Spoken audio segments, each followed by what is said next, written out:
James Madison. Learn English through historical stories about U.S. presidents. Improve English. The story consists of 3 parts. Part 1, The Quiet Architect of Liberty. Part 2, President in the Time of Turmoil. Part 3, The Legacy of a Thoughtful Founder. If you found this video meaningful, please support the channel by giving it a like, subscribing, sharing with your friends. And don't forget to leave a comment below. Every little action from you is a big motivation for me to keep creating more valuable and heartfelt videos. Thank you very much. Part 1, The Quiet Architect of Liberty. Chapter 1, A Boy Born for Ideas. James Madison was born on March 16, 1751, at Belle Grove Plantation in Virginia, in the rolling Piedmont countryside. The firstborn of 12 siblings, he was born into privilege, but not idleness. His father, a tobacco planter, was one of the wealthiest men in the region. But even from a young age, James wasn't drawn to the fields. He was drawn to books, small, sickly, and shy. Madison suffered from seizures and chronic illnesses throughout his life. He was too fragile for hard labor, but in his mind, a furnace burned. While other boys played, he read history, law, and classical philosophy. The Enlightenment thinkers, Locke, Montesquieu, Rousseau, became his companions. At age 18, Madison entered the College of New Jersey, now Princeton University, where he studied harder and faster than nearly anyone before him. He completed a 4-year course in just 2 years and lingered after graduation to continue his studies. He was deeply interested in questions of liberty and government. What made freedom last? What corrupted it? What might make it flourish? These were not just academic inquiries. They would become the central quest of his life. Chapter 2, Revolution's Call. By the early 1770s, discontent with British rule had grown. Colonists bristled at taxes, trade restrictions, and the presence of British troops. For Madison, the conflict wasn't just about tea or stamps. It was about principle, the right of a people to govern themselves. At age 25, Madison was elected to the Virginia Convention and soon found himself working alongside George Washington and Thomas Jefferson. Reserved in speech but razor-sharp in mind, he quickly became known as a workhorse in the early halls of revolution. He served on committees that shaped the new Virginia Constitution, and he fought to enshrine freedom of religion, an idea he held dear. He believed no government had the right to control a person's conscience. In 1780, he joined the Continental Congress, helping to steer the war effort and frame the laws for a new country. But even as the guns fell silent in 1783, Madison saw that the American victory was fragile. The Articles of Confederation, the nation's first governing document, were too weak. The country needed more than independence. It needed order. Chapter 3, Father of the Constitution. 1786, it was clear the new republic was wobbling. States squabbled, trade stagnated, soldiers from the Revolution were unpaid. Congress had no power to tax or regulate commerce. Madison believed the country risked imploding. So he called for a convention in Philadelphia to rewrite the national framework. In 1787, representatives from 12 states gathered, and Madison came prepared.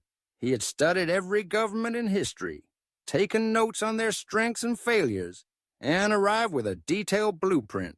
It would be called the Virginia Plan.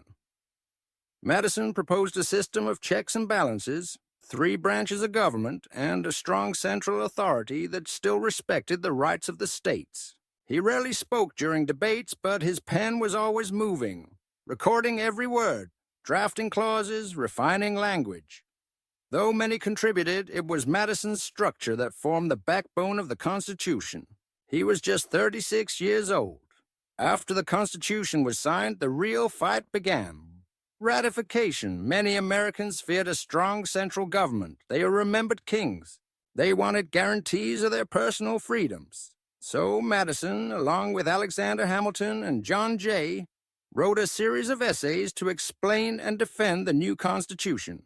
These became known as the Federalist Papers. Madison's contributions, especially Federalist Number 10 and Number 51, are still studied today. In those essays, he argued that a large republic, with many competing factions, could actually guard against tyranny. And he famously declared, "If men were angels, no government would be necessary." Chapter 4. Champion of the Bill of Rights. Even as states moved to ratify the Constitution, calls grew louder for a Bill of Rights. Madison had initially resisted. He feared amendments might unravel the delicate compromise. But he listened, he learned, and he changed his mind. In 1789, as a member of the first U.S. Congress under the new Constitution, Madison introduced a series of amendments designed to protect individual freedoms: speech, religion, press, assembly, petition, due process. 10 of those amendments would be ratified and become the Bill of Rights. They were short, just a few words each. But their impact was immense. Madison saw liberty not just as a slogan, but as a system. A structure of guardrails and principles designed to protect both the majority and the minority. He had helped win a revolution. Now he helped write the rule book. Chapter 5, Love, Letters, and Dolly. While Madison's public life was filled with gravitas, his private life took a joyful turn in 1794, when he married Dolly Payne Todd. Dolly was everything Madison was not: gregarious, fashionable, radiant. A widow with a young son, she brought warmth and energy to Madison's reserved world. Their marriage was one of balance, mind and heart, paper and personality. As Madison rose through political ranks, Dolly became a beloved figure in Washington. She hosted elegant dinners, navigated rivalries, and helped establish the role of First Lady long before it had a name. Together, they were a power couple, one shaping the structure of government, the other shaping its style. James Madison, Part 2, President in the Time of Turmoil. Chapter 1, The Reluctant Leader. James Madison never sought the spotlight. He was a man of thought, not theater, a quiet intellectual who preferred pen to podium. But in the chaotic dawn of the 19th century, the young American Republic needed stability more than swagger. When President Thomas Jefferson declined a third term, there was no question who should succeed him. Madison had served as Jefferson's Secretary of State, his closest advisor, and his philosophical twin. In 1808, Madison ran for president and won, becoming the fourth leader of the United States. Though respected, Madison was seen by many as too reserved, too cerebral to navigate the stormy seas ahead. But from his first day in office, he faced tempests not of his own making. Chapter 2, Embargoes and Entanglements. Europe was at war, again. Napoleon's France and Britain were locked in a brutal struggle, and both sides treated American ships as collateral damage. During Jefferson's final years, the U.S. had passed an embargo, hoping economic pressure would force Britain and France to respect American neutrality. Instead, it strangled American trade. Madison inherited the fallout. Seeking to restore commerce while maintaining dignity, he repealed the embargo and tried a different tactic: trading with whoever respected American neutrality first. But Britain continued to seize American ships and impress sailors into service. Congress fumed, the people grew restless, and a new generation of fiery nationalists, the warhawks from the West and South, called for action. Among them was Henry Clay, who thundered on the House floor: "The only way to respect in Europe is through war." Madison, cautious by nature, hesitated, but even he knew the nation could only bend so far before it had to stand. Chapter 3, The War of 1812. On June 18, 1812, James Madison became the first U.S. president to ask Congress for a declaration of war. The War of 1812 had begun, not with cheers of unity, but with divided votes and hesitant hearts. Madison's reasons were clear: British aggression on the seas, support for Native American resistance on the frontier, and a burning desire to defend national honor. But the war itself began disastrously.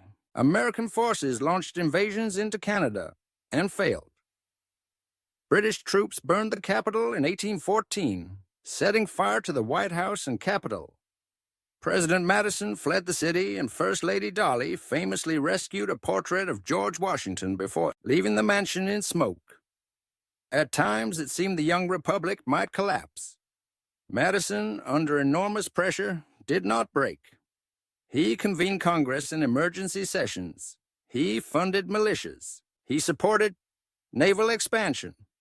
And quietly, stubbornly, he held the center.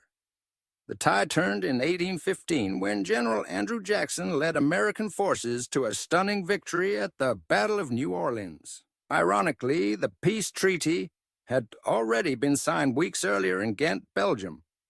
But the victory became a symbol of American resilience. Chapter 4. A Hard-Won Peace. The Treaty of Ghent, signed in December 1814, ended the War of 1812. It restored all borders to their pre-war state and resolved none of the maritime issues. Still, the treaty brought relief and unexpected renewal. Americans celebrated as if they had won a great triumph. The war had forged a national identity. The economy shifted toward domestic manufacturing, and a wave of patriotic pride swept the country. For Madison, the war had proven painful but clarifying. He called it a second war of independence, and while the battlefield had humbled the U.S. military, the political impact was invigorating.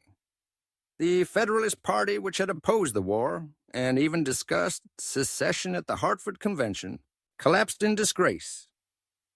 The Democratic Republicans, Madison's party, emerged dominant.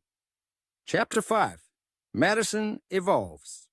Madison was once known as a strict interpreter of the Constitution, a defender of limited federal power. But post-war realities tested his philosophy. To rebuild the military, stabilize the economy, and unify the states, he supported the creation of the Second Bank of the United States, a protective tariff for American industry, internal improvements like roads and canals. Though he later vetoed one on constitutional grounds, Madison was evolving, not abandoning principle, but applying it to a growing, complex republic. He believed government had to adapt to survive, and so the man who once opposed strong federal infrastructure found himself advocating for it. Necessity, he wrote, forced the change. Chapter 6. Dolley Madison, the unofficial minister of culture. While James Madison steadied the nation, Dolley Madison charmed it. She transformed the White House from a cold public building into the heart of Washington social life. With wit, elegance, and political savvy, she hosted weekly drawing rooms, where Federalists and Republicans mingled over tea and conversation. She wore bold colors, rode in an open carriage, and treated guests as family. During war, she radiated calm. In peace, she radiated unity. She once said, "I love to entertain with elegance and ease." But her gatherings weren't just parties. They were acts of diplomacy. Dolley created a social glue that held the capital together through conflict and compromise, even after the war. When the couple retired to Montpelier, Dolley remained an icon. Washingtonians continued to revere her for years to come. Chapter 7. A Return to Montpelier. In 1817, James Madison left office and returned to Montpelier, his estate in Virginia. He was 6 years old, worn but not weary.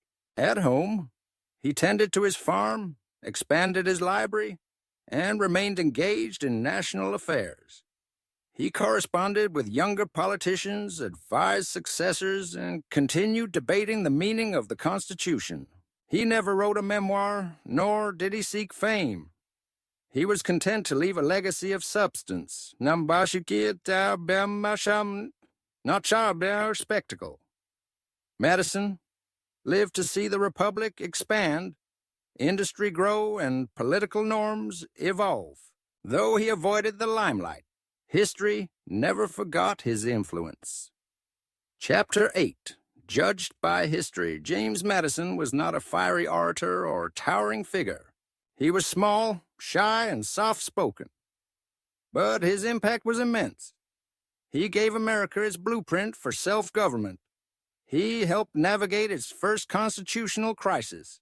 And when foreign fire threatened the Republic, he stood his ground and defended the Constitution he helped write. Historians still debate the effectiveness of his wartime leadership, but few doubt his integrity, foresight, and devotion to Republican ideals. He died in 1836, the last surviving signer of the Constitution. He had lived through the birth of a nation and shaped nearly every part of its foundation. Final thought, James Madison taught us that strength doesn't always shout. Sometimes it whispers, it calculates, it builds in silence. He was the father of the Constitution, but also the steward of its survival. In peace and in war, in philosophy and in practice, Madison proved that the quietest men often carry the loudest legacies. Part 3. The Legacy of a Thoughtful Founder. Chapter 1. Return to Montpelier. After leaving the White House in 1817, James Madison returned home to Montpelier, his estate in Virginia's Orange County. He was 66 years old, thin and weathered, but still mentally sharp.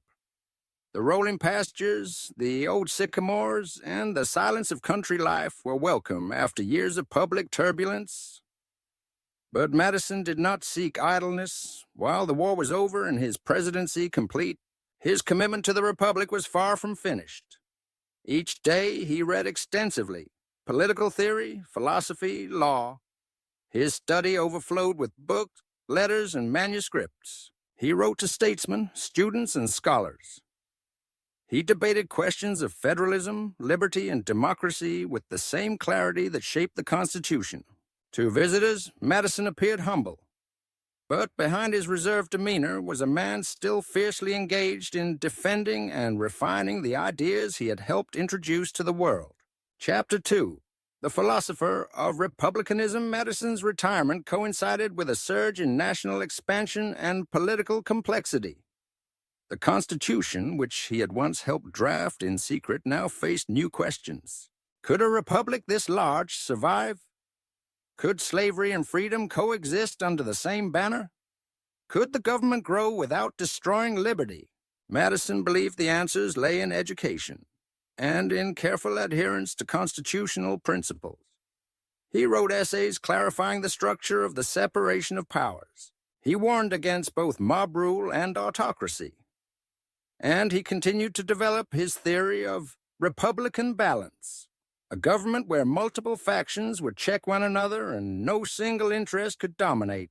Visitors to Montpelier often found him buried in his work, or walking through his gardens thinking aloud.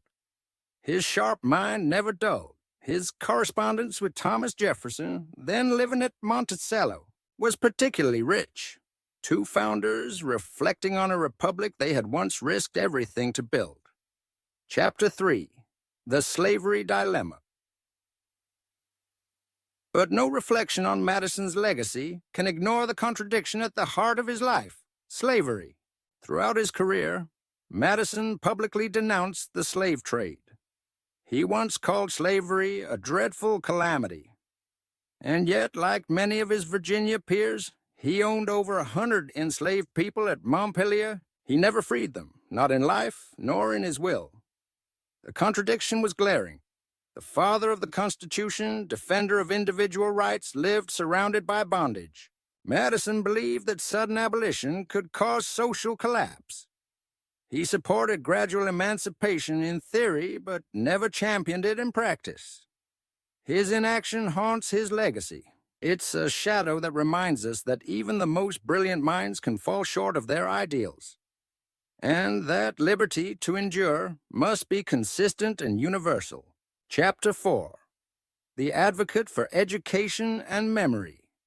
In his final decade, Madison worked on preserving the records of the Constitutional Convention. He believed that understanding the framers' intent was critical to guiding future generations.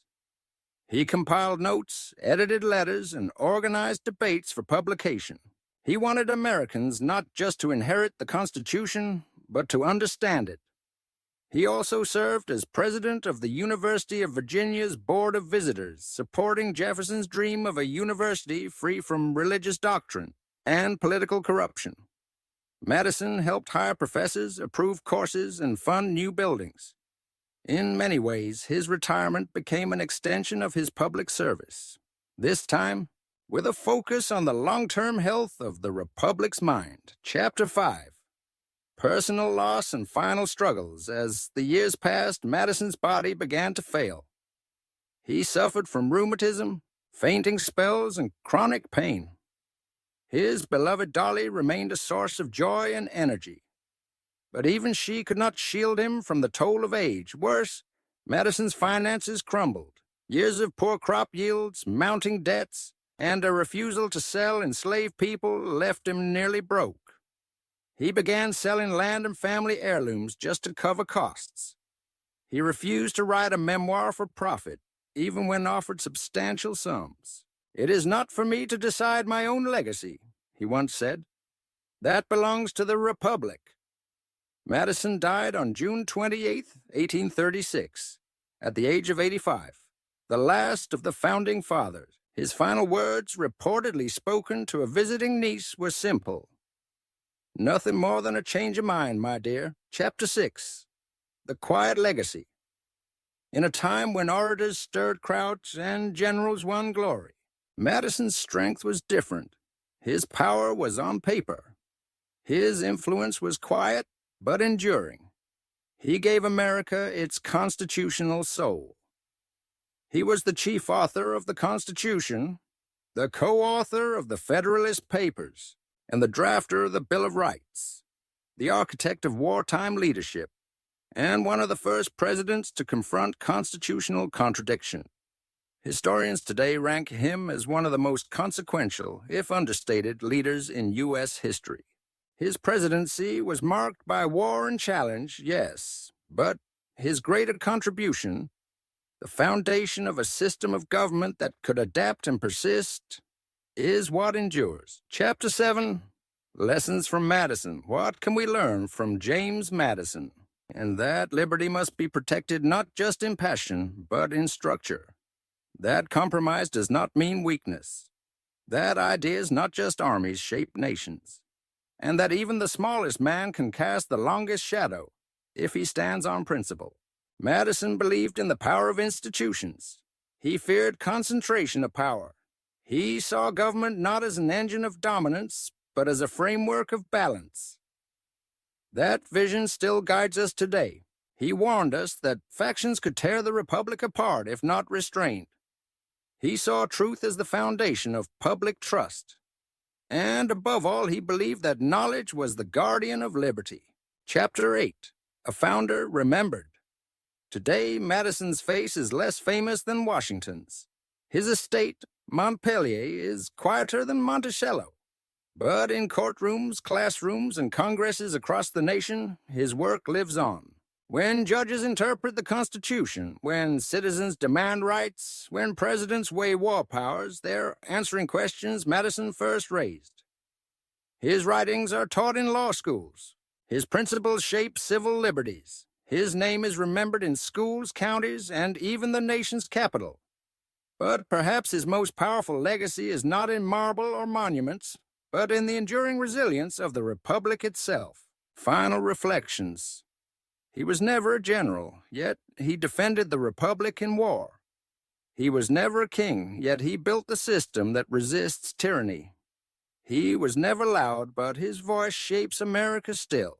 James Madison showed us that the strongest foundations are made not of stone, but of ideas, written with care, argued with patience, and tested in the crucible of time. His life reminds us that the pursuit of liberty is not a speech, not a single vote, not even a war. It is a lifetime of service, thought, and sacrifice. In the end, Madison didn't want fame. He wanted the Republic to survive, and it did end. If you found this video meaningful, please support the channel by giving it a like, subscribing, sharing with your friends, and don't forget to leave a comment below. Every little action from you is a big motivation for me to keep creating more valuable and heartfelt videos. Thank you very much.